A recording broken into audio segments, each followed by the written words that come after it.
Bonjour à tout le monde, nous allons faire notre shiur avec l'aide de Hachem comme d'habitude pour la radio JM. Nous sommes dans la section de Hukat. Dans cette section, il y a bien sûr plusieurs points importants, plusieurs messages que nous devons acquérir, accomplir et pratiquer. Je voudrais parler du thème Gadol HaShalom. Le Shalom, il est important aux yeux de Hachem et il est important pour maintenir le conflit qui existe depuis la création du monde. Lorsque l'Éternel a créé les eaux, ils étaient supérieurs et après il les a divisés le deuxième jour. Et la division n'est jamais bonne. C'est la raison pour laquelle nos sages font remarquer que le deuxième jour, il n'y avait pas marqué dans la Torah, et il n'y a pas marqué dans la Torah, Kitov. L'Éternel a créé le premier jour la lumière, et il a dit, Vayar Elohim et Haor Kitov, Kitov. Le deuxième jour, Hachem a créé chaque élément qu'il a créé Hachem, il a marqué Kitov, sauf la séparation de l'eau supérieure et de l'eau inférieure. Les eaux inférieures se mirent à pleurer. Pourquoi Hachem, tu nous as divisés, tu nous as séparés des cieux, là où Hashamaï Mesaprim Kevod El, même l'élément eau a compris que rester à proximité de Hachem, c'est le plus grand bonheur. David Amelech, il va le dire dans les psaumes, Va'ani kerbat Elohim li tov. Et pour moi, à proximité devant toi, Hachem, li tov. Pour moi, c'est bon. C'est le meilleur, c'est le bonheur. David Amelech veut nous apprendre que le but de l'homme, c'est de s'approcher au maximum de Akadosh Baruch. Il trouvera des embûches, il trouvera des soucis, des épreuves qui se dresseront à lui toute sa vie. Celui qui pense que ce monde est une plaine plate, alors en fait, il se trompe. Ce monde est une plaine pleine d'embûches et d'obstacles. Les épreuves. Le Ramchal a dit, Rabbi Moshe Hamlot Sato, dans son livre lumineux, Le sentier de la rectitude, il a dit que Bi'ata Adam la Olamazé, l'existence et la venue de l'homme dans ce monde, au Ba'avo le Kayem Mitzvot, c'est pour accomplir les mitzvot, la Avod, le servir Hachem par la prière, c'est-à-dire par le cœur. La prière, c'est pas le corps, c'est pas bouger son corps, ses mains. C'est essayer de bouger son cœur. Essayer de préparer son cœur pour que puisse résider Akadosh Baruch Hu en lui. Mais dans le cœur, il y a des tendances, des pulsions. Il lui faut à l'homme se battre, combattre, instamment, tout le temps. Il n'y aura pas un moment de répit que l'homme devra trouver le bonheur en même temps dans le sacrifice. Parce que le bonheur, on le trouve dans le sacrifice. Le sacrifice, c'est le sacrifice de soi. C'est-à-dire de son ego. De son caractère qui, des fois, se penche vers le mal. Il devra combattre ça. Et la dernière des trois choses que Ramchal, en conclusion, nous pose dans son livre, c'est pas seulement d'accomplir les mitzvot, pas seulement de servir Dieu, tout ça c'est bon. Mais la véracité, la vérification, si les mitzvot sont accomplis à bon escient, est-ce qu'il n'y a pas dedans le Yitzhara qui te fait faire les mitzvot? Est-ce que ça n'est pas la jalousie qui t'entraîne à faire les mitzvot? L'essentiel, c'est la troisième, c'est la Hamod Benisayon. C'est de tenir dans l'épreuve, de résister à l'épreuve Et quand on résiste à l'épreuve, il n'y a pas de temps. On ne dit pas j'ai résisté à une, j'ai combattu, donc je suis maintenant quitte, je suis plein, je suis complet. Jamais il nous faut arriver à cette conclusion-là. Il nous faut toujours avoir peur. Comme il est dit, nos sages disent, sur le verset dans David Amelech, Ashrei Adam Mefahad Tamid. Heureux l'homme, Adam. Adam, c'est quoi Adam? Il existe plusieurs synonymes de Adam. C'est-à-dire, tu as Adam, Ish, Enosh, Gever. Adam, c'est le top. Adam, c'est l'homme élevé. L'homme qui veut ressembler à Dieu. Parce que l'Éternel a donné en l'homme sa puce, sa génétique. C'est l'esprit d'intuition, d'intelligence, ce sont les empreintes de Hachem. Et ces empreintes-là, il doit les emprunter pour s'élever à proximité de Hachem. Pour cela, Kadosh Baruch Hu, il a mis l'homme dans ce monde pour exister et des fois perdre même son existence. Au détriment de son existence, il devra se sacrifier et bonifier la grandeur de Hachem. C'est ça le but de l'homme dans ce monde. Les Kayem Mitzvot, d'accomplir les Mitzvot, ça n'est pas une chose facile. Mais il faut le faire et tous les jours, il faut mettre ses téphilines. Et toutes les semaines, il doit pratiquer le Shabbat. Et la femme, elle doit pratiquer les lois de pureté familiale tous les mois. C'est pas évident, c'est pas facile. Et c'est comme ça qu'on se construit. Et parmi les mitzvot, parmi Avodat Hashem, la prière, les mitzvot, la tfila, il y a quelque chose de plus difficile encore. C'est pourquoi le Ramchal le pose en troisième position. La Hamod Benisayon. C'est de tenir dans l'épreuve, de se battre et être un héros et sortir vainqueur de l'épreuve. Alors tu as la satisfaction. Les épreuves sont la richesse, la pauvreté, la tranquillité, le repos et aussi le malheur, la maladie ou autre. Ce sont des épreuves. Il nous faut lutter dans ce monde. Et c'est la raison pour laquelle Ramchal dit Ve'anisionot et les épreuves, en tachlit les misparam. Ils sont innombrables, incomptables. On ne peut pas dire c'est fini. Là où on peut dire c'est fini, c'est dans les autres choses matérielles. Comme il a dit David Amelech dans le psaume Kofiutet, c'est-à-dire 119. Il a dit comme ça, Lechol tichla ra'iti ketz. À chaque but, j'ai vu une fin. Chaque projet qu'une personne a, le programme, chaque projet a un programme, et un programme est défini par des numéros, par des lettres, et il y a une fin, de A jusqu'à Tab, de A jusqu'à Z. Dans tout, il y a une fin. Lechol tichla ra'iti ketz. J'ai vu une fin à tout problème, à tout souci. Rehava mitzvah me'od. David Amelech nous dit, tandis que ta mitzvah, la mitzvah, l'accomplissement de ta mitzvah, il est une mitzvah à chaque Ben Israël, Bat Israël, d'accomplir la dictée de Dieu, le commandement de Dieu. Hachem nous a créé, il nous a donné une Torah, il nous a donné un mode d'emploi. Ce mode d'emploi, il est large, il est incontable, interminable. Rehava mitzvah trameod. Rehava mitzvah trameod, cela veut dire c'est tout le temps, tout le temps, tout le temps. Il faut étudier tout le temps, il faut se rabâcher le moussard. Il nous faut toujours nous inquiéter. Ashrei Adam Mefahad Tamid. Heureux l'homme qui a toujours la crainte. Et la Gemara de traduire ce verset des psaumes que l'intention de David Amelech Haou Bedivre Torah active. Ce verset, il parle, il s'adresse aux Divrei Torah. Les Divrei Torah, les paroles de la Torah, il faut être toujours inquiet de les accomplir. Il ne faut jamais être inquiet sur les choses matérielles, les buts matériels, les projets, les programmes matériels. Ceux-là, ils ont une fin.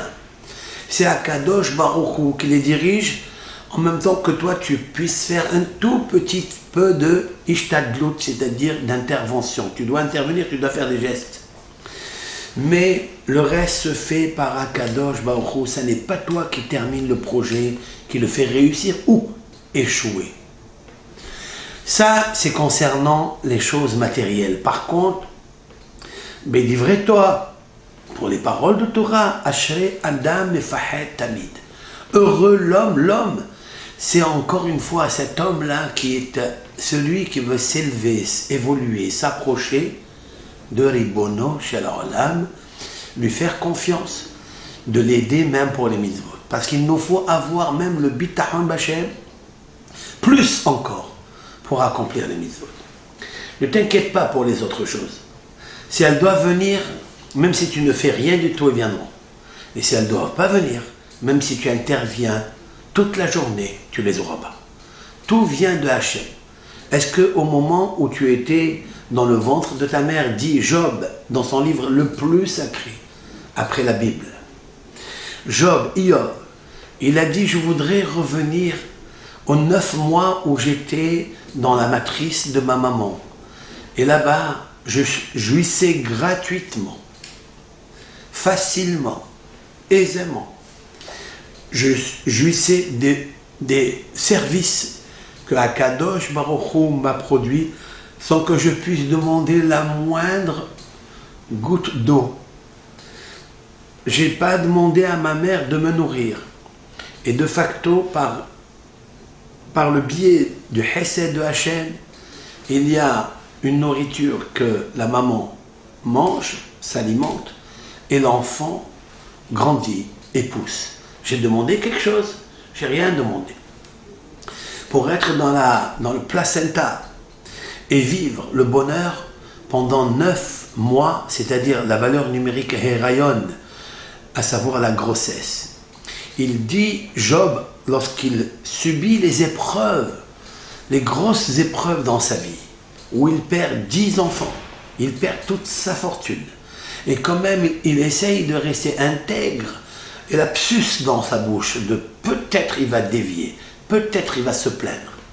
Et là, il maudit le jour où il est né. Pourquoi il maudit le jour où il est né? Parce qu'avant de naître, juste avant de naître, il a vécu 271 jours, c'est-à-dire 9 mois dans le ventre de sa mère, il s'appelle Yerach Yamim. Ce sont les mois où il a vécu le meilleur de sa vie, sans demander quoi que ce soit à Hachem. Il veut revenir à ce bonus, si l'on peut dire ainsi, de vivre avec Akadosh Baruch Hu. Mais lorsqu'un enfant il sort du ventre de sa mère, il pleure parce qu'il ne sait pas ce qu'il attend, ou peut-être il sait ce qu'il attend pour les premières secondes lorsqu'il a quitté l'endroit idyllique du Gan Eden, en haut de la Neshama et du corps dans la matrice de sa mère, parce qu'il était dans le Gan Eden. Il n'a rien demandé, il ne demandait rien, il recevait tout gratuitement. Lorsqu'il sort, il pleure pour 2 choses, parce qu'il ne sait pas ce qu'il va devenir. Il ne sait pas s'il va fauter et il va tout annuler, il va tout abîmer, il va tout saccager. Alors, il pleure aussi pourquoi il a quitté l'endroit du Gan Eden, qui est la matrice de sa mère. En attendant qu'il est dans la matrice de sa mère, j'ouvre une parenthèse, combien sa mère elle devra faire très attention à ne pas occulter au bébé par des consommations d'interdits ou par des visions interdites ou par des discussions interdites que la Torah a demandé de ne pas dire, ne pas faire.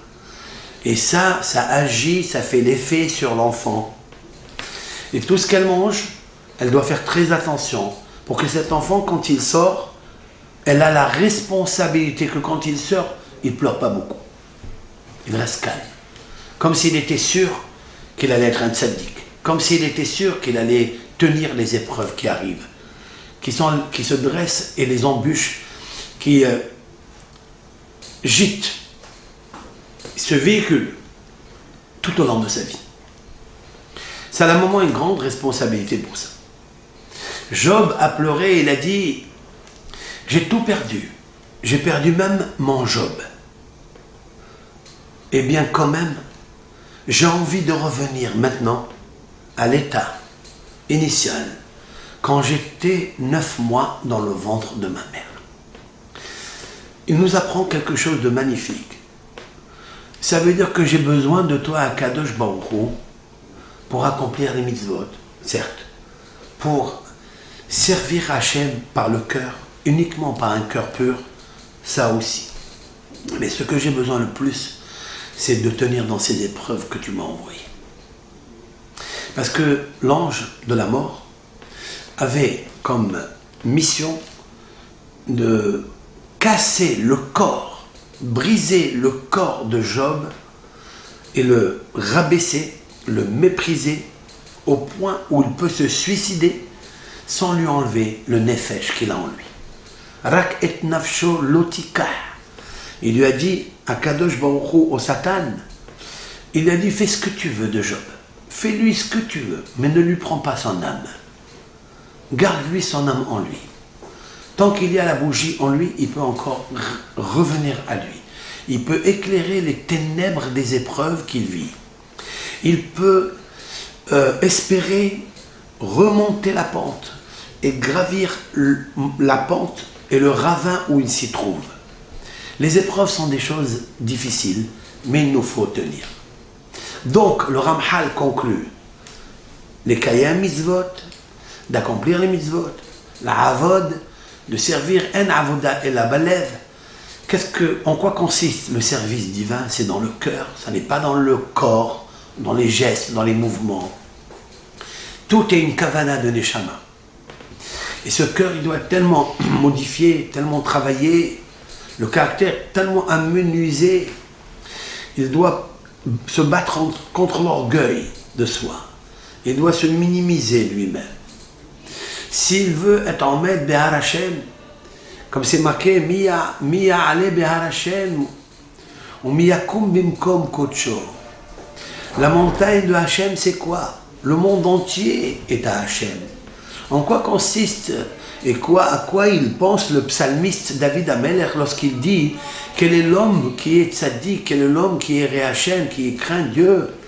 C'est celui qui gravit la montagne de Hashem. C'est quoi la montagne de Hashem? La montagne de Hashem, c'est la avodat Hashem avec les nisyonot, avec les épreuves. Qu'il nous faut savoir que tout, il vient de Akadosh Baruch Hu. Maintenant, lorsque Akadosh Baruch Hu a divisé les eaux se mirent à pleurer, c'est leur épreuve. Ils se mirent à pleurer, ils ont dit, pourquoi Hashem, tu nous as séparés de toi? On a l'impression d'être comme ces eaux, puisque le corps humain est rempli 95% d'eau quand il naît. Et même quand il grandit, chaque cellule, elle a 95% d'eau, comme la valeur numérique Hamayim, c'est-à-dire l'eau. L'eau. On a l'impression de fondre comme l'eau, de pleurer comme l'eau, et de toujours se plaindre, et de dire, pourquoi Hachem, tu m'as séparé de toi? Autrement dit que la séparation de Hachem, ça n'est pas bon. C'est pourquoi c'est pas marqué Kitov, c'est bon. C'est pas marqué. Parce que David Amelech, il a rectifié cela. Comment il a rectifié cela? Va'ani kerbat Elohim lit. Et pour moi, s'approcher à Dieu chaque jour, pour moi, c'est le meilleur. Pour moi, c'est le bon. Alors, litov, qu'est-ce que c'est litov? Pour moi, c'est bon. Tov, vous savez qu'est-ce que c'est que Tov? Tov, c'est la lumière. Tov, c'est la Torah. Tov, c'est la femme. C'est la femme. Tov, c'est la femme, comme il est marqué dans les proverbes du roi Salomon, Matzah Isha, Matzah Tov. Pour accomplir la Torah et pour s'approcher de Hachem, il faut coller les deux mots. Li Tov. Pour moi, c'est du bien. Regardez quand un homme, un hatan, il prend sa femme, c'est le moment de la choupa. Et le moment de la choupa est un moment du bonheur, un moment d'une joie intense, parce que c'est pas seulement parce qu'il va se marier, parce qu'il va avoir une compagne, parce qu'il va avoir la chérina, c'est plus que ça. Parce que grâce à elle, il va se parfaire. Jusqu'à maintenant, il habite et il est conjugué à l'imparfait. Mais grâce à elle, li tov. Pour moi, ça sera que le bon. Pourquoi ça sera que le bon? Parce que lorsqu'un homme il reste seul, il est marqué dans la Genèse, dans le chapitre 2, verset 18, c'est l'âge du mariage, qu'il faut être à deux. À 18 ans, il faut se marier. et être à deux. Eh bien, et se construire, se parfaire et se partager. Et c'est pas évident. Parce qu'il nous faut combattre le conflit qu'il y a en moi. Eh bien, c'est un moment où j'ai dit, arrête mes coups d'échec, li. C'est le mot li, tov. Quand je prends une femme, je dis li, à moi. Va'ani kirbat Elokim. Et Ani, moi, David Ameler, kirbat Elokim. Je veux m'approcher de Dieu. Mais comment faire cela? Li, tov. Là-bas, il est marqué dans la Genèse. Lotov heyot Adam levado. Ça n'est pas bon qu'un homme il reste seul. Lorsqu'un homme il arrive à la choupa, il dit li tov, at mikudeshet li. C'est pas lotov, li tov. Pour moi c'est bon. En fait, pourquoi je parle de ça? Parce que dans la paracha de cette semaine, il y a quelque chose de magnifique que la Torah nous apprend. Je vais vous citer le pasuk parachat Hukat. J'intitulerai ce cours Gadol HaShalom. Gadol, il est grand, le Shalom, c'est pas il est grand. La traduction, la vraie, c'est il est important. Comme traduit Rashi, chaque fois qu'apparaît dans le Talmud un passage de nos sages, à savoir Gedola Teshuva Shema Ga'at Aktiseh Akavod. Elle est grande la Teshuva au point où elle arrive jusqu'au trône divin. Ça veut dire qu'il est accepté par Akadosh Baruch Hu malgré qu'hier il était récusé, aboli, il était annihilé, il était méprisé du ciel, mais Gedola Teshuva, elle est grande la Teshuva. Rashi, le prince des commentateurs du Talmud et de la Bible, explique Gedola Hashuva, elle est importante. Ça veut dire la plus importante, c'est de faire Teshuva et de combattre les épreuves que tu as. Tu as des épreuves. Nahmanide demande la question, et c'est un Talmud explicite. En quoi consiste la Teshuva? Réponse de Maïmonide. Il a choisi un cas particulier. Ça peut être le fléau de toutes les générations que nous sommes, dans les exils et pas dans les exils. Quoi? Be'ota isha, be'oto ma'akom, be'oto heder, be'oto olam. C'est-à-dire, il se trouve avec la même épreuve, la même femme, avec qui il a péché, et qui ne s'est jamais empêché, dans la même chambre, dans la même ville, dans le même pays. Comme ça, c'est marqué dans le Talmud, et Rambam le déclare dans les sentences de l'Hilchot Teshuvah, avec la même femme, dans la même chambre, dans la même ville, dans le même pays. Rambam dit, et il s'empêche de faire la Avera, Zenikra Ba'al Teshuvah. Tant qu'il récidive, tant qu'il tombe dans le piège, il est loin de la Teshuvah, très loin de la Teshuvah. Donc, c'est une épreuve. Il faut se battre avec cette épreuve. Et tous les jours, on peut glisser dans ça. Et on glisse dans ça si on ne fait pas très attention au moussar, à l'Hashem. Ashrei Adam Mefahed Tamid. Un homme, il sera récompensé, il sera heureux dans Olam Haba. C'est là où Adam, c'est dans le Gan Eden. Eh bien, il sera récompensé parce qu'il a eu peur de violer les paroles de la Torah. Il a eu peur d'Hachem. C'est un travail d'avoir la crainte de Hachem et de faire très attention à lui. Et en plus, Gadol HaShalom. HaShalom, c'est quoi? On a l'habitude de penser, le Shalom, c'est quoi? C'est que toi, tu restes dans ton coin, moi je reste dans mon coin. Non, c'est pas ça le Shalom. Ça, c'est en fait la jalousie. Ça veut dire qu'il te manque de bitachon d'Hachem. En vérité, il te manque de bitachon d'Hachem. Si quelqu'un il a émouna à Hachem, eh bien il cherche le Shalom. Qu'est-ce que veut dire chercher le Shalom? Ça veut dire qu'il ne reste pas dans ses positions. Ça veut dire qu'il ne reste pas dans ses décisions. Ça veut dire qu'il n'est pas un cavalier. Il fait tout seul. Comme si lui, il était dans la vérité et l'autre, il n'était pas dans la vérité. Combien c'est difficile de s'approcher l'un dans l'autre et d'ouvrir le cœur et de dire voilà comment on va faire, voilà comment on doit procéder. Mishum HaShalom, ceci et cela. Et il faut être l'initiateur, il faut être le médiateur du Shalom. De qui je veux parler en fait? De Aaron. Aaron à Kohen. Aaron, Aaron, ce nom, il m'inspire énormément de choses. Aaron Akohen, le frère de Moshe, le fils de Yochevel et de Amram, le grand frère de Moshe et de Myriam. La paracha de la semaine. Aaron arrive le premier Av, puisque Aaron décède le Rosh Chodesh Av. Nous avons perdu un père.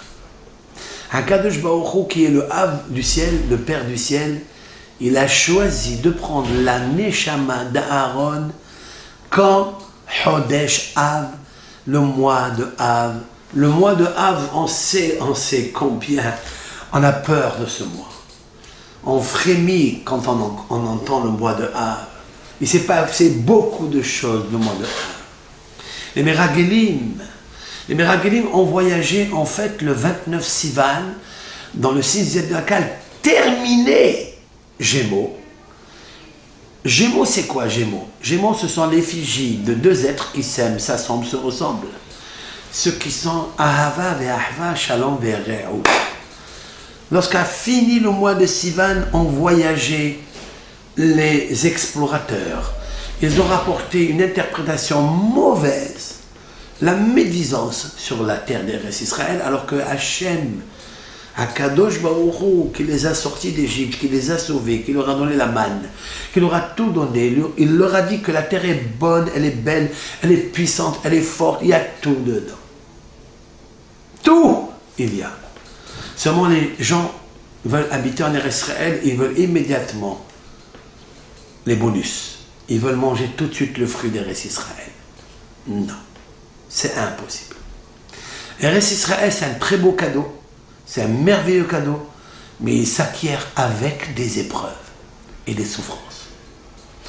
Comme le dit d'ailleurs Rabbi Yohanan, au nom de notre maître Rashbi, Rabbi Shimon Bar Yochai, dans le traité talmudique, Berachot, page 5a, Amar Rabbi Yohanan, Amar Rabbi Shimon Bar Yochai, Shalosh matanot natan HaKadosh Baruch Hu l'Israël. L'Éternel a donné 3 cadeaux merveilleux à Israël. Torah, la Torah, Eretz Israël, la terre d'Eretz Israël, vers Olam Haba, et le monde futur. Les Kula, et les 3 choses, les 3 cadeaux, l'onetanan et la alidi yissourin. Il les a donnés seulement à l'idi yissourin, les épreuves et les souffrances. C'est impossible d'avoir ce que tu veux gratuitement comme ça. Regardez, j'ai senti, même dans les shiurim que nous faisons ici et là, les gens ils veulent du prêt, du tout prêt. Ça n'existe pas du tout prêt. Même si on te donne du tout prêt, il faut savoir qu'il faut faire beaucoup intervenir. Il est marqué, Vayafshet Moshe et Aaron et Begadav. Et Moshe a déshabillé Aaron et Begadav, ses vêtements. Vayalbesh Oto, et il l'a habillé El-Azar Beno, à son fils El-Azar. Vayamot Aaron Sham Berosh Ahar. Et Aaron est mort là-bas, à la cime de la montagne. Vayirou Kol Ha'eda ki gava Aaron. Et l'assemblée a vu que Aaron s'est éteint. Vayivku et Aaron. Et ils ont pleuré, Aaron, Sheloshim Yom, 30 jours, Kol Bet Israël, toute la maison d'Israël. Avant de réfléchir ensemble sur ce verset, il nous faut savoir, il est répété ici 3 fois à Aaron.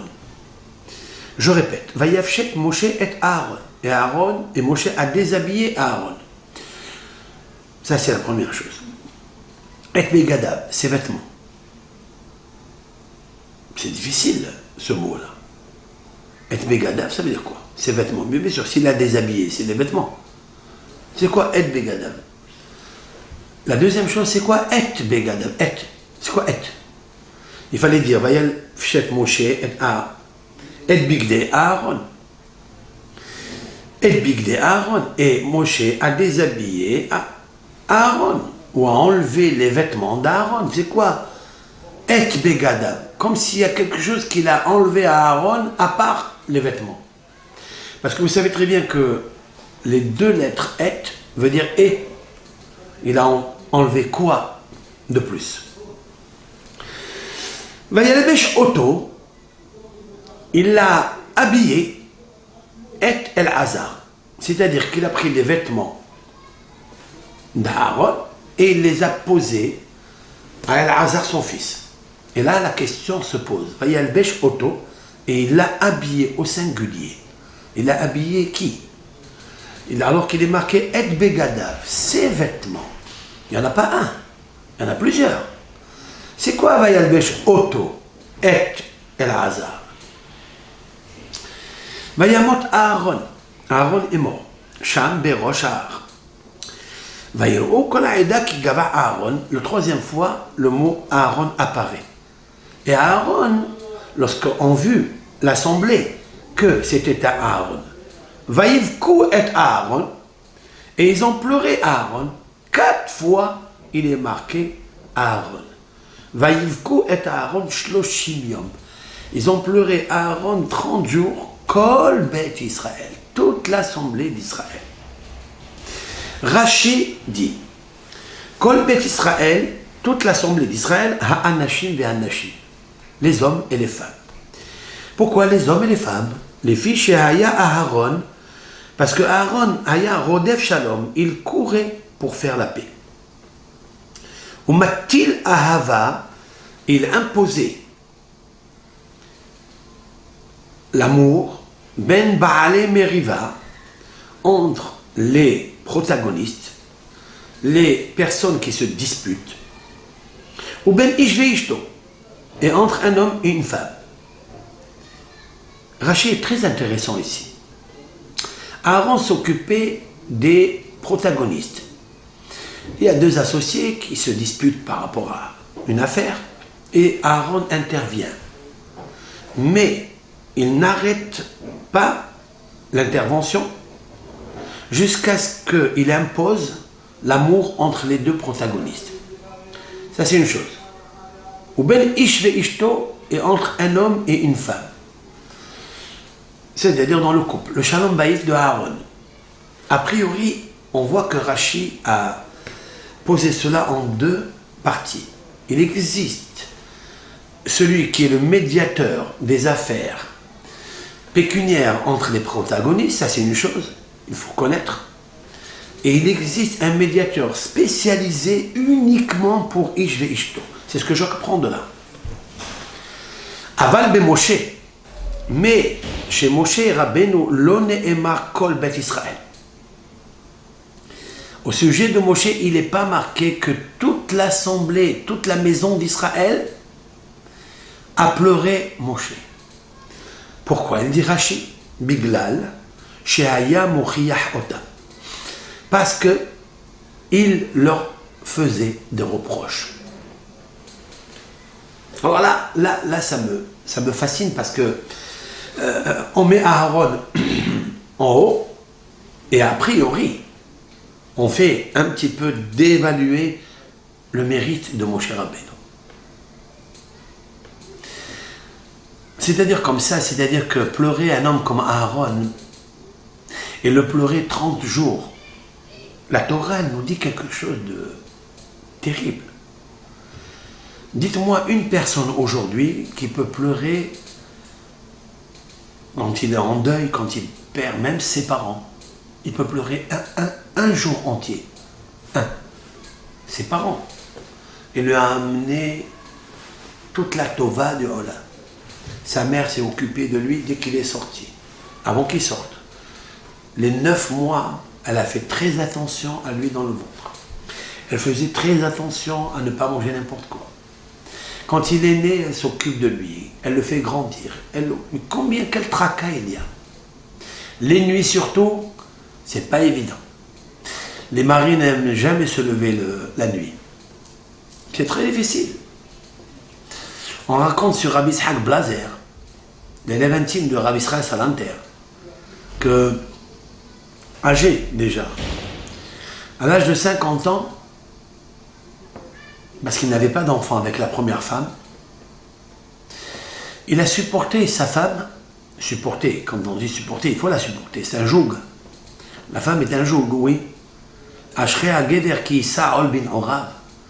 Heureux l'homme fort qui porte sur lui un joug dans sa jeunesse. Et le Talmud de demander qui est le joug dans sa jeunesse. Da iteta, c'est la femme. C'est un joug. Et il a le devoir et la force, il sera appelé ha-gever, héros, s'il porte le joug. Sa femme ne lui a pas donné d'enfant. Il a vécu avec elle pendant 32 ans. Il n'a jamais rouspété, jamais il s'est plaint. Et jamais il lui est monté à l'idée de lui donner le guet. Parce que c'est Eshet Ne'ora. C'est la fille, la jeune fille de sa jeunesse. Celle qu'il a aimée, celle qui va bâtir pour lui. Certes, elle ne lui a pas donné d'enfant. Et alors? Ça devient un grand joug, très lourd. Jamais il lui a fait une allusion quelconque pour lui dire qu'il a besoin de prendre une femme pour accomplir la mitzvah, pour continuer la postérité, la progéniture dans ce monde. Jamais. Jusqu'à ce qu'elle lui a proposé. Il a accepté, mais jamais il l'a laissé tomber. Toujours il l'a aidé, il l'a financé, il l'a envoyé en Eretz Israël. Il a toujours aidé. Mais il s'est marié avec une autre qui avait 4 enfants. Elle lui a donné un enfant. Et lorsque il a marié cette femme, elle est tombée malade. Elle est tombée malade. Lui, qui était vieux, et que elle a un enfant, elle est tombée malade. Il dit, Hakadosh Baruch Hu a fait tomber sur moi un joug encore plus grand. C'est que je me lève la nuit pour m'occuper du bébé. C'est lui qui faisait le bébé. C'est lui qui le vendredi préparait la salle à manger. Il faisait la spongia. Il préparait les nérotes. Il s'occupait de tout le Shabbat pour aider sa femme. Malgré qu'il était vieux, qu'il était âgé. C'est comme ça que le Rav, il a vu les choses. Pourquoi? Il a dit à Kadosh Baruch Hu, c'est lui qui m'a donné cette femme-là. S'il m'a donné cette femme, je dois m'investir à 100%. Pour le Shalom Bayit, je le ferai à 100%. C'est ça Aaron. Aaron, il a su remettre les protagonistes et leur imposer la ahava entre eux. Ça, c'est une chose. Mais ça n'est pas le même dialogue qu'avait Aaron avec les protagonistes. Avec les personnes en affaires qui n'étaient pas d'accord. C'est pas le même amour qu'il faut incruster dans les litiges pécuniaires. Non, c'est une chose. Mais dans le Shalom Bayit, Rashi dit Matil Ahava, il imposait l'amour ben Baalé Meriva entre deux protagonistes ou ben Ish ve Ishto. Et il était médiateur d'amour, si l'on peut dire ainsi, d'apporter la joie entre Ish ve Ishto. Ça veut dire que ce sont deux choses différentes. Voilà pourquoi Kol Bet Israël, toutes les maisons d'Israël, c'est-à-dire les maisons d'affaires et les maisons de la Shekhinah, les propres maisons du judaïsme, c'est-à-dire le couple. Aaron a apporté des astuces, des stratagèmes, des conseils pour imposer l'amour. Lorsqu'il y a des conflits, l'amour disparaît. Et Aaron, il savait que le shalom, il était très, très, très, très important. Ah, pourquoi Akadosh Baruch Hu nous a pris à Aaron le mois de Av? Pourquoi? Plusieurs raisons ont été données, il me semble, et je vais vous donner la mienne, faites maison. Parce qu'en fait, pleurer un homme comme Aaron, il n'y a pas une limite de temps, il n'y a pas de jour, il n'y a pas de larmes sèches concernant les pleurs et les larmes pour Aaron. Pleurer un père, pleurer une mère, certes, ils se sont occupés de nous, c'est vrai. Mais mon père et ma mère se sont occupés de moi, de mon frère, de ma soeur, de ma famille. Alors, certes, on est très attaché aux parents. Il est une mitzvah d'être attaché aux parents. Il est une mitzvah d'aimer ses parents, d'honorer ses parents. Mais il n'est pas marqué aimer ses parents. Il est marqué tu respecteras, tu honoreras, tu craindras tes parents. Concernant l'étranger, le converti, il est marqué plus de 36 fois. Tu aimeras le converti. C'est là où le travail d'un Ben Israël doit être fait. Aimer le converti, celui qui n'est pas de ton pays, celui qui n'est pas de ta ville natale, celui qui n'est pas de ta famille, celui qui n'est pas juif. La Torah, elle a répété ici plus de 36 fois. Peut-être même plus, hein, je ne me rappelle pas le chiffre exact. La Torah, elle répète, tu aimeras. Va'ahavtem et hager, va'ahavtem et hager, va'ahavtem. Tu aimeras l'étranger, tu aimeras le converti. Pourquoi? Parce que la Torah, elle nous demande quelque chose qui nous dépasse. Pas quelque chose qui est de facto logique et légitime, comme par exemple les parents. Là-bas, c'est pas marqué tu aimeras. Tandis que quand tu as pris une femme qui était étrangère à toi, c'est marqué tu aimeras ta femme. Et tu réjouiras ta femme. Pourquoi? Parce que c'est là où tu as le problème avec. Parce que c'est un joug. Aimer son père, c'est facile. J'aime ça, c'est ta famille, c'est ton sang. Mais quand tu as reçu une fille, une femme ou un homme, hein, je parle des deux, étranger, on reste toujours égoïste. Adam Karov etel atzmo. On ne peut pas dire tu es ma soeur, tu es ma compagne, tu es ma rayati. Il faut le dire, il faut le travailler. Parce que ce n'est pas évident. Zelo mouvan me'elav, comme ils disent en Israël. Zelo mouvan me'elav. Ce n'est pas de facto compréhensible. Pas du tout alors. C'est un joug. Il faut fracasser l'amour de soi pour apporter l'amour à autrui, surtout ben ish le ishto. Aaron était un très grand diplomate dans ce sens. Et voilà que Aaron quitte à Rosh Chodesh Av, on perd un père de la nation. Il n'est pas seulement le père de la famille, de chaque famille, il est le père de la nation entière. Et voilà que le 9 Av, à 2 reprises, le temple a été détruit. Autrement dit, en quintessence, en filigrane, c'est que la Shérina s'est séparée de Akadosh Baruch Hu. La Shérina s'est introduite dans chacun parmi nous. Elle est en chacun parmi nous. Mais elle est dans l'exil. Tant que le Beth Amikdash n'est pas construit, il n'y a pas de Shalom Bayit entre Akadosh Baruch Hu et la Shérina. Alors lorsque le peuple d'Israël a vu qu'il gava Aaron, lorsque le peuple d'Israël a vu que Aaron s'est éteint, ils ont compris qu'il va y avoir une catastrophe, que les 2 temples vont se détruire, et que Akadosh Baruch Hu n'a pas pardonné cette faute-là parce qu'il n'y a pas le Shalom Bayit. Parce qu'il n'y a personne pour régler les problèmes de protagonistes. Personne. Il n'y a plus personne. Ah, et Moshe, il est encore vivant. Moshe, quand il est mort, ils n'ont pas pleuré 30 jours d'affilée. C'est-à-dire, quand la Torah marque ici qu'ils ont pleuré pour Aaron, 30 jours, ça n'est pas une blague. Ça n'est pas une exagération. Parce qu'elle a voulu marquer 30 jours pour faire arrondir la fin du mois. Non, c'était la réalité. Ils ont vu maintenant, pendant les 30 jours, c'est-à-dire, ils ont pleuré. Ils ont pleuré le premier jour. Après, ça y est, combien d'eau on a dans le crâne? Combien d'eau il va y avoir dans le crâne? Est-ce qu'on a une citerne d'eau? Si c'est marqué, ils ont pleuré, ça veut dire que ce sont des larmes vivantes qui sortaient de leurs yeux, de leur cœur.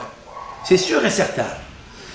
D'ailleurs, le Jérémie, Yirmiya Navi, il a dit dans les Lamentations, hein, dans Echa, que nous lirons dans Tisha B'Av, le 9 Av.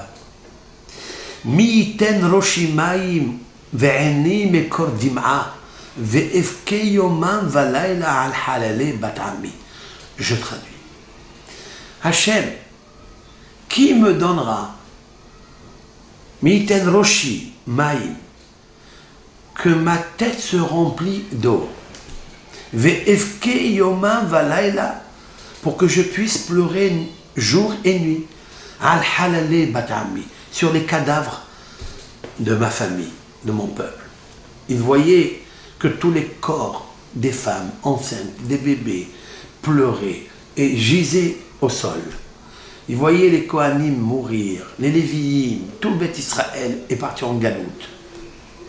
Il pleurait, il dit, Hachem, j'ai plus d'eau, j'ai plus de larmes, ajoute-moi encore du flux, ajoute-moi des énergies, que je puisse pleurer nuit et jour pour les cadavres de mon peuple. Comment ils ont fait ça, s'il a dit, donne-moi, mais comment ils ont fait le peuple d'Israël? Où ils ont trouvé l'eau dans leur crâne? Où? De pleurer 30 jours. On peut pleurer 3 jours. Mais pleurer 30 jours, fois 10, où ils ont trouvé cette eau-là? La réponse, d'eau. Ils ont vu maintenant qu'il leur a manqué un homme irrécupérable, ce grand tzaddik. Et la Torah, je pense, à mon avis, qu'elle veut souligner ici que le plus grand tzaddik que Akadosh Baruch Hu il aime et que le peuple il aime, Gadol HaShalom, c'est celui qui a à ses yeux et dans son corps l'urgence de quoi? L'importance de la paix. La paix pour les protagonistes et la paix pour être médiateur dans les foyers juifs. Ça, c'est la grandeur. Maintenant que j'ai expliqué ça, je voudrais revenir à mes questions. J'ai posé la question, Hachem nous l'a pris Rosh Chodesh Av, oui. Parce que, en fait, le Shalom Bayit de Hachem et de la Shekhinah disparaîtra dans ce mois. Et on aurait pu, pour nous avertir, plutôt, pour nous avertir ô combien il nous reste à ne pas détruire notre propre Shalom Bayit. Et lorsqu'on construira le Shalom Bayit intérieur à l'intérieur de nos maisons, on comprendra que Akadosh Baruch Hu reviendra avec la Shekhinah. Il y a autant de disputes, autant de paroles malsaines, même des injures, des malédictions qui peuvent échapper de la bouche non contrôlée. Lorsque le cœur est non contrôlé, lorsque la avodat Hashem, elle n'est pas réelle, lorsque tu n'as pas compris qu'est-ce que tu fais dans ce monde, tu n'as pas compris qui est devant toi. Il nous faut une éducation intense, dense, pour comprendre qui est Aaron HaKohen. La Torah veut nous ouvrir les yeux à l'approche de ce mois de Tammuz, où nous allons célébrer le 17 Tammuz, la brisure des tables de la loi. Parce que quand les tables de la loi se brisent, tout se brise avec. Si dans le foyer juif se brisent les tables de la loi, on ne respecte pas le Shabbat, on ne respecte pas les lois familiales, la pureté familiale, comment vous voulez que la Shekhinah reste dans le foyer? Ô combien il faut être vigilant et vigile. Il faut être le vigile d'abord de soi, avant de l'autre. Alors mon cher Rabbeinu, bien sûr, c'est lié un avec l'autre. Si le peuple d'Israël n'a pas pleuré, mon cher Rabbeinu, parce que mon cher Rabbeinu, ce sont les tables de la loi. Parce que le peuple d'Israël n'arrive pas à pleurer pour les tables de la loi. Il arrive à pleurer pour le Shalom Bayit que faisait Aaron. Mais alors la Torah, elle les a juxtaposés l'un avec l'autre, ici, pour nous dire que oui, Aaron n'est plus là. Pourquoi? Parce que les tables de la loi ne sont pas respectées. Tout court. Et parce que Eretz Israël a perdu le Beth Amikdash à 2 reprises. À cause de quoi? À cause du 17 Tammuz. C'est le mois où Tammuz, ce sont les initiales. Tilmad Moussar Betiye Zahir. Tilmad Moussar. Tammuz, Tav Mem Vav Zayin. Tilmad Moussar. Apprends le Moussar. Fais pénétrer, inculque le Moussar en toi. Vav, vétiller et sois Zahir, vigilant. Pour être vigilant, il faut être d'abord vigile. Vigile de soi. Il faille que tu mettes des juges à tes oreilles, à tes yeux, à ton cœur, à ta bouche surtout. Ta bouche, elle est comme un fleuve, comme les bouches du Rhône. Comme un fleuve qui se mouvoie avec une force, comme un tsunami. Lorsque le cœur n'est pas maîtrisé. Lorsque le cœur n'a pas été travaillé. Lorsque tu ne veux pas travailler le cœur pour être en maître Bénissayon. Que lorsqu'il arrive le moment de chaleur, le moment où le crocodile et le tigre ils se mettent en exergue, tu n'arrives pas à te maîtriser. Donc tu vas tout lâcher. En un coup, la canonnière, elle détruit tout. C'est la raison pour laquelle le mois de Av, il doit être préparé d'abord par le mois de la brisure des tables de la loi. Parce que ce qui a provoqué la brisure, ce qui a provoqué la destruction du temple, c'est le 17. C'est-à-dire le veau d'or. Et le veau d'or, c'est le veau d'or en soi. J'ai un patient, un auditeur, c'est un de mes talmidim, de mes élèves, et il se reconnaîtra, je ne cite pas son nom, pour ne pas froisser d'autres personnes. Il m'écrit une lettre et il me téléphone après et il me dit quelque chose de magnifique. Il m'a dit, c'est quoi le serpent et le veau d'or? Le serpent et le veau d'or, c'est quoi? Le serpent, c'est le cerveau et le pan d'or. C'est-à-dire qu'il a pris le mot serpent, il l'a mis avec le veau, cerveau, et le pan de serpent, il l'a mis avec d'or, pan d'or. C'est très beau, c'est intelligent, c'est même universel. Le cerveau, c'est ici qu'il faut travailler. C'est là qu'il faut travailler, le cœur. Il faut beaucoup d'investissement de moussard. Beaucoup, beaucoup, beaucoup. Comme a dit dans Noata Moussard, de Novardok. Rabbi Israël Salanter a dit, Adam bli irat shamayim, eno Adam. Irat shamayim blo limud moussar, aïe. Est-ce que quelqu'un peut arriver à la crainte du ciel, à la crainte des paroles de la Torah, sans moussard? Aïe. C'est impossible. Il ne faut pas chercher et trouver tout près. Ça n'existe pas le tout près. Les gens, ils adorent le tout près. Quand on leur donne comme ça des ségoulottes, quand on leur donne des facilités, ils croient qu'avec la poudre de perlimpinpin, c'est la baguette magique. Non! Il faut un travail personnel. Ça ne marchera pas, Rabotai.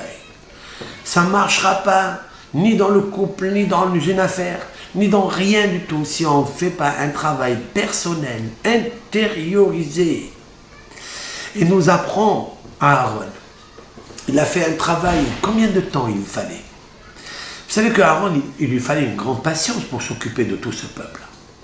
Si la Torah a témoigné que 30 jours, le peuple d'Israël entier, ça veut dire qu'il n'a pas manqué un, il n'avait pas un ennemi. Kol bet Israël.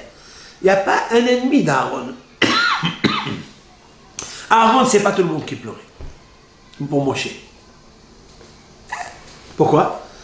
Rachid a dit, Biglal she'aya mochiyah otam, parce qu'il reprochait, il réprimandait. On n'aime pas les reproches. On n'aime pas les Torahot. On n'aime pas. C'est sûr, Moshe Rabbeinu, si on ouvre la Bible, dans le livre de Devarim, c'est-à-dire la première section Devarim, Eléa Devarim, ma chère Diber Moshe, El Bene Israël, Paralava, Molsouf, Ben Paran, Ben Tofel, Belavan, Hatzerot, Velizahab. Il y a 11 mots. Et Moshe Rabbeinu, il parle, Eléa Devarim, et Rachid dit, tous les réprimandes que Moshe Rabbeinu a faites, c'est avant sa mort. Et par allusion, pour ne pas froisser et mépriser le kavod des béné Israël. Moshe Rabbeinu a fait des reproches, certes, mais il est obligé. C'est obligé de faire des reproches à Israël. Il va rester dans le désert à cause d'eux. À cause d'eux, Moshe Rabbeinu va rester dans le désert. Il leur a pardonné et il va citer les 11 endroits où ils ont fauté. Mais il leur a dit par allusion, explique Rav Moshe Feinstein, ce grand possèque qui nous a quitté, un possèque américain, qui a écrit son livre Egerot Moshe, nous explique qu'il a fait très attention par sa gadlout, par sa grandeur, pour ne pas froisser les béné Israël, et par allusion. Alors pourquoi ils n'ont pas pleuré à Moshe Rabbeinu? La réponse est, c'est même par allusion, c'est difficile pour l'homme.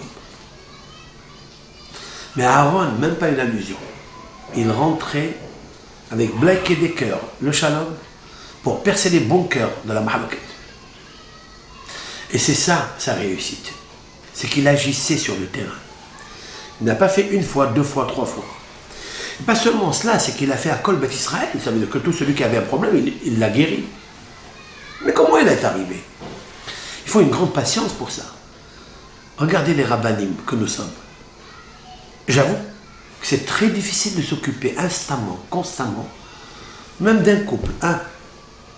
Quand il nous arrive un shalom bayit entre les mains pour être le médiateur, attention, il me faut le temps ceci, il me faut le temps cela, j'ai pas le temps, j'ai mon étude, etc. Aussi, entre parenthèses, des fois c'est très difficile parce que les personnes qui sont à côté de vous s'entêtent et vous perdez un peu de temps quand même. Ça, c'est moi qui dis ça. Parce que j'ai l'échec, j'échoue. Quand je dis moi, c'est pas seulement moi, c'est tout le monde qui est comme ça. Aaron ne s'est jamais obstiné à s'occuper intégralement du problème. Peut-être qu'il avait la façon de faire. Non, peut-être que c'est pas ça. Je voudrais dire autre chose. Parce que lui-même, il était un morceau de shalom. Lorsqu'on est un morceau de shalom, émet, ça jaillit sans parler. Hatichat shalom. Lorsque vous êtes un homme vraiment désintéressé, et vous êtes un homme de Hachem, à côté de Hachem, donc c'est Hachem c'est lui qui parle. C'est en Hachem, on voit, en Aaron, on voit Hachem. On voit la Kedusha, on voit le Shalom. Il suffit juste de lever les yeux, peut-être même pas, de baisser les yeux. En regardant Aaron, on avait l'impression déjà de guérir, de s'adoucir, d'abdiquer, d'abandonner tous les difficultés que nous sommes, que nous avons, que nous possédons, malheureusement. C'est ça qu'ils ont pleuré. C'est que Aaron, en fait, c'était un morceau de shalom. Voilà pourquoi il a réussi. Voilà pourquoi il n'y avait pas de différence entre le temps d'étude et le temps de s'occuper. Il était le médiateur. Plus que ça. Pas seulement le médiateur. Parce que le médiateur du shalom, ça peut être quelqu'un qui est le médiateur, mais qui n'a pas de shalom. Peut-être même lui, entre lui-même et lui-même, il a le conflit. De la ta'ava, de la ga'ava, de l'orgueil, de la sin'a, de la haine, de la eva, de la rancœur, de tout, il peut avoir. Comment il peut être médiateur? Donc médiateur, c'est un, et lui, c'est un autre. Aaron, ce n'est pas le médiateur du shalom, c'est le morceau de sucre, de douceur. C'est un morceau de paix. Donc celui qui va manger du chocolat, il peut manger. C'est tout. Voilà ce que c'est Aaron. Maintenant, je reviens. Je reviens au texte pour répondre à toutes les questions. Avec l'aide de Hachem.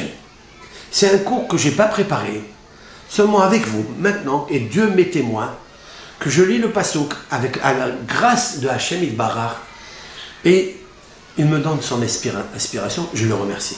Toda Rabba, Ribono Shel Olam. D'ailleurs, c'est un cours qui n'est pas préparé, c'est un cours qui sort du cœur, normal, facile. Vayafshet Moshe et Aaron et Begadav. Je reviens aux questions. Moshe Rabbeinu Vayafshet. C'est quoi Vayafshet? Vayafshet, ça veut dire ce sont les habits. Je retire les habits. Et Aaron. J'ai demandé et Aaron. C'est et Aaron. Vayafshet Moshe Aaron et Begadav ou Begadav. Ou bien Vayafshet Moshe Bigde Aaron. Et Moshe a déshabillé Aaron. Ou bien enlever les vêtements d'Aaron. Alors, vous voyez, la formule du texte, elle est bizarre, elle est même strange. Et une autre question que je poserai maintenant, parce que c'est l'occasion de la poser à ce moment. Aaron, il avait besoin qu'on le déshabille. Après, c'est pas se déshabiller seul. Vous savez de quoi ça parle ici? Les versets qui ont précédé, ils parlent que Hachem, il a dit à Aaron, c'est le moment, à Moshe, c'est le moment où Aaron doit monter vers moi. Il a fini sa mission. Et je voudrais donner la qualité principale de Aaron, c'est-à-dire le Kohen Gadol, et l'étoffe du Shalom à son fils Elazar. C'est un grand mérite, ça. Et Moshe Rabbeinu, il vient Et il dit à Aaron, c'est le moment où tu dois quitter ce monde. Très bien. Il est prêt. Alors vous savez très bien que il y a un moment pour se déshabiller, parce qu'il fallait être, selon la tradition juive, la Torah, la halakha, c'est qu'un Ben Israël est enterré nu. Pourquoi? Un Ben Israël, il ne met pas le costume pour quitter ce monde. C'est marqué dans Job. Arum yatsati mi beten ha'adama ou mi beten imi, ve'arum ekanes la adama. Je suis sorti nu de ventre de ma mère, et je rentrerai nu dans le ventre de la terre. C'est aussi une mer, mais c'est une mer qui est amère. Parce que là se trouve la décomposition du corps, ce qui n'est pas dans la matrice de sa mère. Dans la matrice de sa mère, c'est la composition du corps. Dans la matrice de la terre, c'est la décomposition, la détérioration du corps humain. C'est un monde bizarre que nous vivons. Mais il fallait le faire nu, sans costume. Donc Aaron enlève les habits? Non, Aaron ne veut pas enlever les habits. Pourquoi?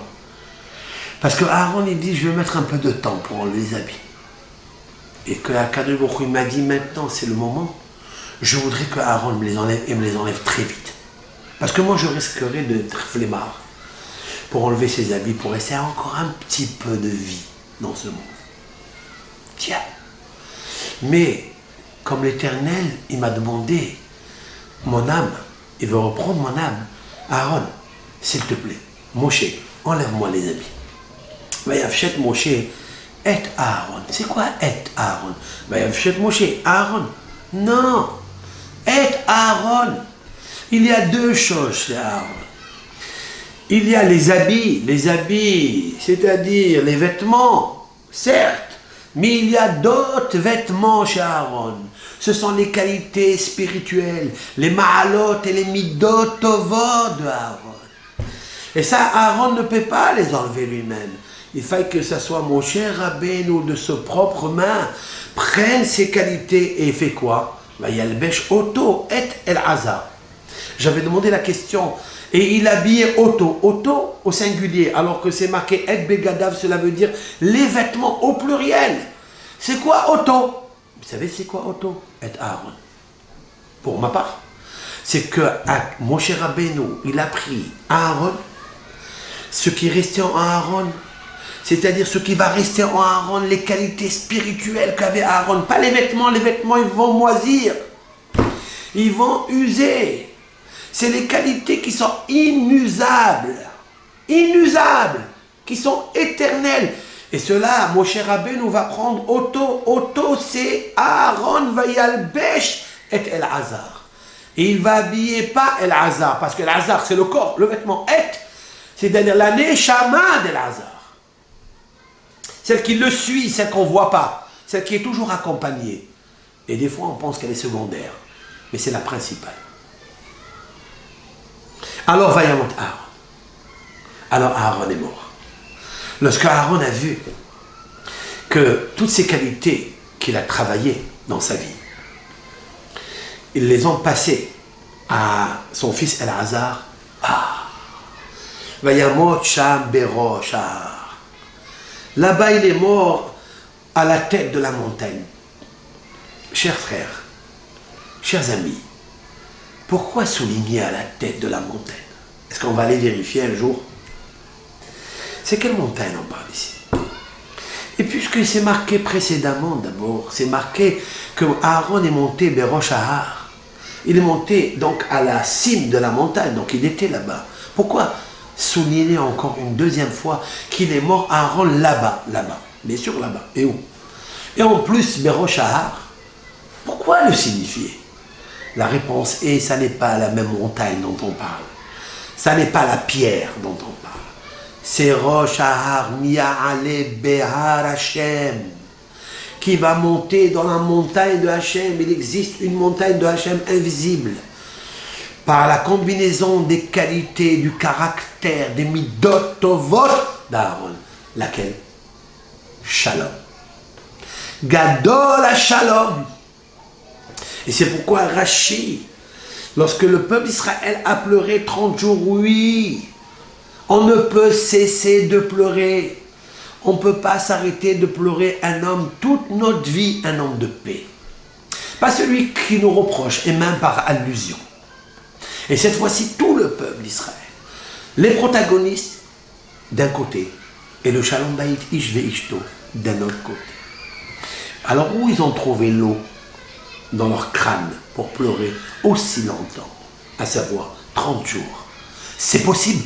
Oui. Il existe deux crânes. Il existe le crâne normal. Il contient un petit peu d'eau. Et encore, on a les yeux secs, il nous faut du filiforme, du filifilant, il nous faut du optive pour humidifier nos yeux, parce que les larmes ne sortent pas. Peut-être que la réserve est sèche. C'est possible. Mais il existe un autre roche, une autre tête. C'est la tête qui se trouve dans le cœur. Et dans le cœur,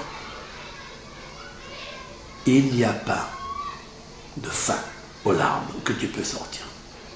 D'où je le tiens. Shifri kamaim liber.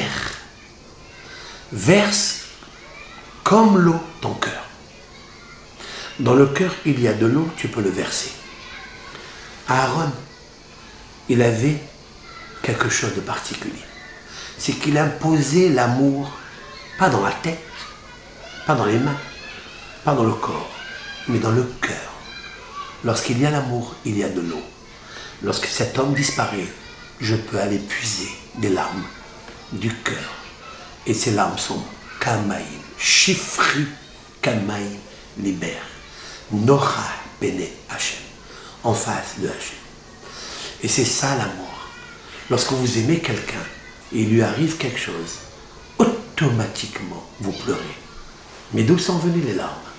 Alors qu'elles ne descendent pas du corps, elles ne descendent pas des yeux. Il n'y a pas dans le crâne beaucoup d'eau, pas de citerne. Mais lorsqu'on aime quelqu'un, c'est l'amour qui nous a procuré, qui fabrique les larmes, et les os, et les sentiments, la sensibilité, la compassion, la miséricorde, la clémence. Ils ont vu qu'on ne peut pas s'arrêter. Pourquoi? Parce qu'ils se sont rappelés de tout l'amour qu'il leur a posé dans leur cœur. Ça a duré 30 jours. Chose, occasion historique, unique, que seulement pour Aaron. Alors toutes ces qualités-là, Akadosh Baruch Hu lui a rendu dans sa vie Aaron. Qui a vu dans le monde, dans l'histoire, un enfant prendre la place de son père à côté des yeux de son père? Lorsque son père est présent, qui? Seulement Aaron. Et Moshe Rabbeinu de lui dire Ashrecha. Comment il encourage Moshe Rabbeinu à Aaron? Il lui dit Ashrecha, heureux sois-tu que ton fils y prend ta place, Behayecha, que ton fils y prend ta place dans ta vie. Tu es présent et tu vois une chose pareille. C'est incroyable. Qu'est-ce que le shalom peut apporter? Qu'est-ce qu'il peut apporter comme bénéfice à quelqu'un? Si ce n'est que de travailler et de cultiver le shalom en nous. Et pour le faire, ça, il faut une guerre. Il ne peut pas arriver à la paix intérieure s'il n'y a pas une guerre extérieure et intérieure. Et c'est ça qu'en fait, le peuple d'Israël nous apprend que l'amour que le peuple d'Israël avait pour Aaron, c'est d'avoir vu la Shekhina Behayav dans sa vie. Puis ça Kadosh Baruch Hu nous faire inspirer et de nous copier-coller de Aaron. D'apprendre un tout petit peu, surtout dans les périodes que nous traversons, que nous allons traverser, des périodes maigres, des périodes difficiles, des périodes où le poison et l'incendie du feu est présente dans les mois de Tammuz et le mois de Av. Parce que le mois de Tammuz et le mois de Av ont été donnés entre les mains Esav, du Samech même. C'est la raison pour laquelle les Meragelim ont plongé dans la faute. Et c'est pourquoi que le temple est détruit toujours dans 6 mois, comme s'il possédait la puissance négative pour détruire et apporter le malheur, malheureusement, dans le monde, dans ces mois-là. Il a voulu aussi le mois de Elul, mais il ne lui a pas donné. C'est Yaakov Avinu qui lui a arraché le mois de Elul. On expliquera un chiron sur ça.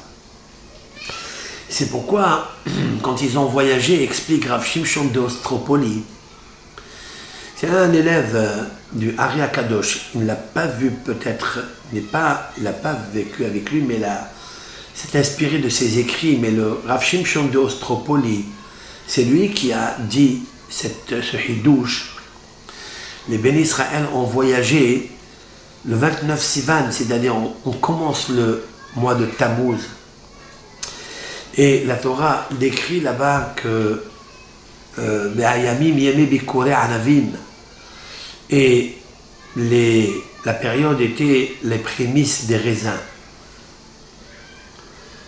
Pourquoi la Torah souligne que c'était la période des prémices des raisins? Alors bien sûr, il y a le sens littéral, c'était la période tout court. Mais c'était la période aussi des rimonim, des grenades. C'était aussi celle des téhénim, celle des figues. Alors pourquoi nous dire seulement Yemé Bikoré Anavim? Et là, il y a un mystère caché dans ce texte-là que révèle Rav Shimshon de Ostropoli. Que son mérite se déverse sur nous.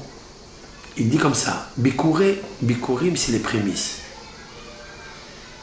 Le mot Anavim s'inscrit Aïn, Nun, Vav et Bet, Mem. Alors c'est marqué là-bas. Anavim, ça veut dire quoi? Avant la lettre Aïn, les prémices. Ce sont les lettres qui sont les prémices avant les lettres Anavim. Avant le Aïn, il y a le Samer. Avant le Nun, il y a le Mem. Avant le Bet, il y a le Aleph. Avant le Lam, le Mem, il y a la Med. Samer, Mem, Aleph, la Med, c'est l'ange de la mort. C'est le Satan de Esav. Il a voulu dire que cette période-là, elle commence entre les mains de Esav. Et c'est pourquoi le peuple d'Israël, les Meragelim, ont échoué. Parce que la tension, elle était tellement forte. Le Nisayon était tellement fort.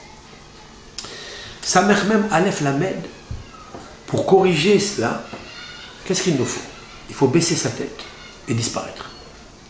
Ça veut dire que pendant les mois de Tammuz et le mois de Av, il nous faut se faire petit, très petit. Comme le nourrisson dans le ventre de sa mère, qui dit « Toi, Hachem, occupe-toi de moi ». Sans demander quoi que ce soit. C'est-à-dire disparaître complètement.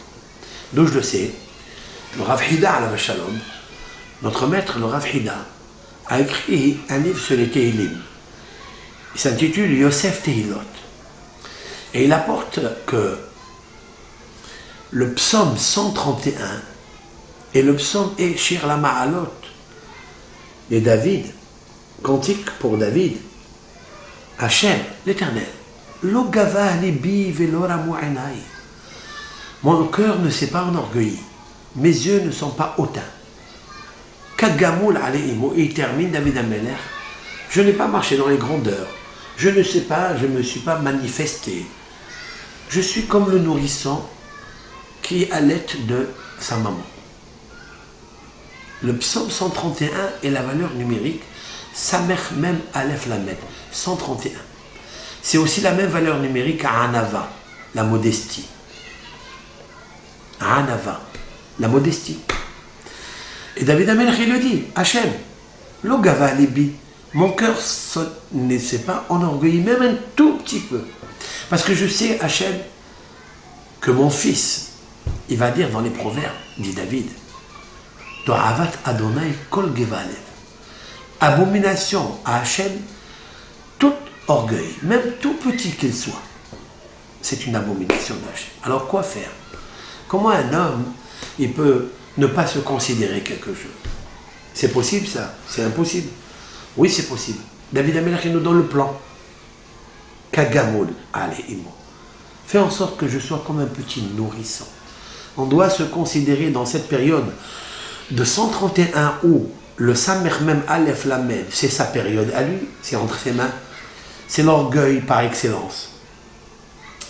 Alors si c'est l'orgueil par excellence, je dois le combattre et le contrecarrer par la diminution de soi, la hanava, la modestie.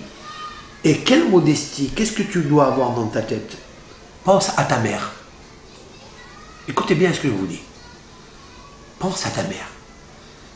Si elle est dans ce monde, tant mieux pour toi. Si elle a quitté ce monde, rappelle le visage de ta mère et fixe-le devant tes yeux. Et que toi, tu es à l'intérieur du ventre. Ou bien tu viens de sortir et tu es en train d'allaiter des seins de ta mère. Rappelle-toi ça et tu verras comment le Samer même disparaît, il te lâche.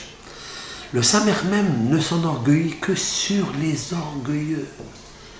Que celui qui marche bénifla otobik doulot, qui marche dans les grandeurs, Asher Gavalibi, Asher Amouenav, celui que ses yeux ils sont grands, il a l'appétit d'avaler ce monde. Lui, il doit faire attention. Et David Amelach nous donne le code secret pour toujours, qu'il nous faut véhiculer dans nos cœurs et à jamais, Kagamoul ale imo, comme un nourrisson au sein de sa mère. Alors il te lâche. Et c'est comme ça que Yaakov Avinu a combattu sa mère même. Katomti mikol hasadim ou mikol haemet. Asher asita et avder. Hachem, je suis tout petit. Katomti mikol hasadim. Tous les bienfaits que tu fais, Hachem, je suis tout petit. Alors que normalement, quand on a de la richesse, quand on a un grand poste, quand on a ceci et cela, qu'est-ce qu'on fait? On s'enorgueille. Tu te mets et tu te confies entre les mains. Sa mère même Aleph Lamed. Mais si katanti mikol hasadi, je suis un nourrisson, je suis petit. Asher asita et avder, que tu as fait et avdecha. C'est quoi et avdecha? Avec ton serviteur. Il y a une faute d'orthographe ici, a priori.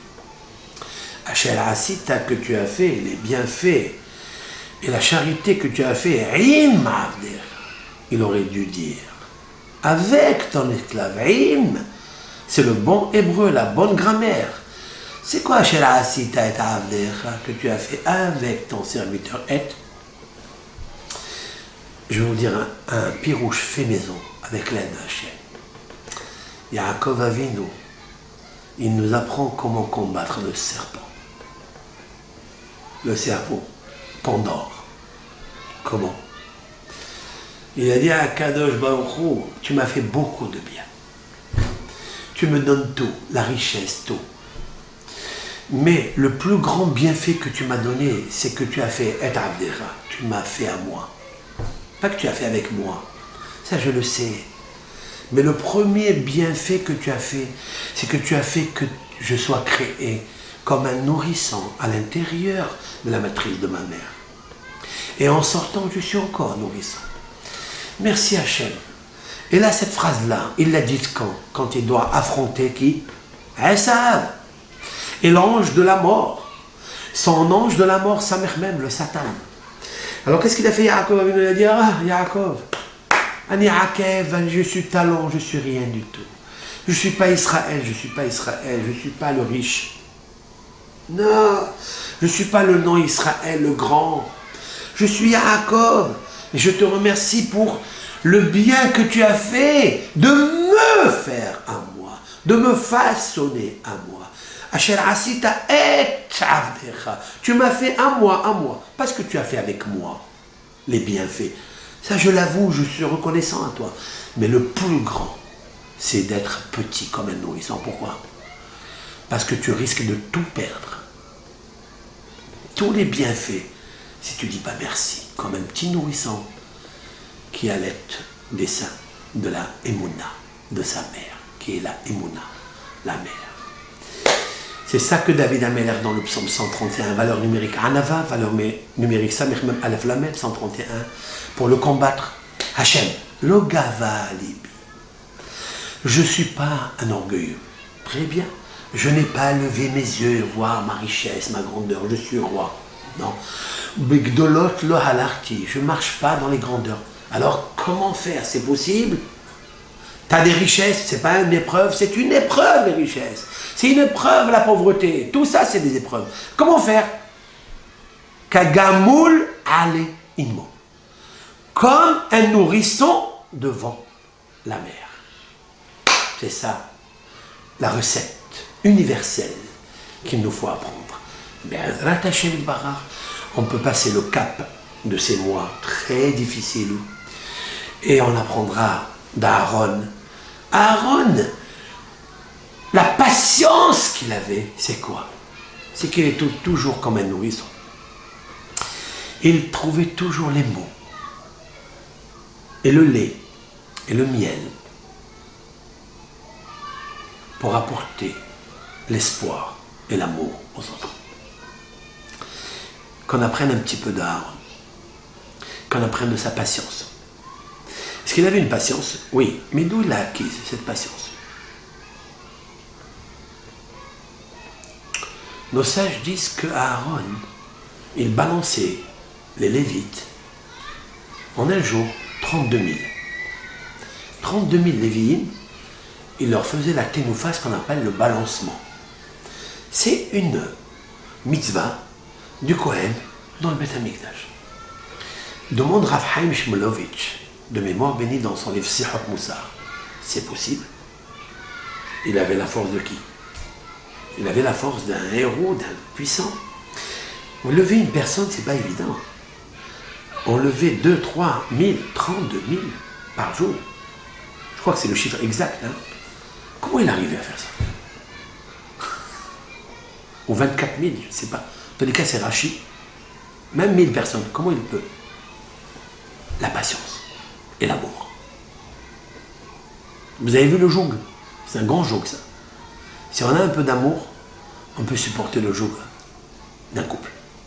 Dans tous les sens, dans tous les domaines et dans toutes les situations. À condition que tu aies la patience. Pour avoir la patience, il faut être nourrisson. Et nourrisson, ça veut dire ne rien espérer de personne. Seulement de sa mère. Celle qui est en haut. La Shérina. Alors tu réussis. Srot à Torah, Srot Aaron à Kohen, et Ren Ba'adenu, Srot Moshe Rabbeinu et Ren Ba'adenu, qu'on acquiert un petit peu de la mida du nourrisson pour accomplir le Shalom Bayit et la Shérina dans nos maisons et dans le Beth Amikdash Ha'atid Liyot Bimera Biamenu Tivasha Yerushalayim V'Israël Ishkol LaBetah Amen Ve'Amen Kol Tov.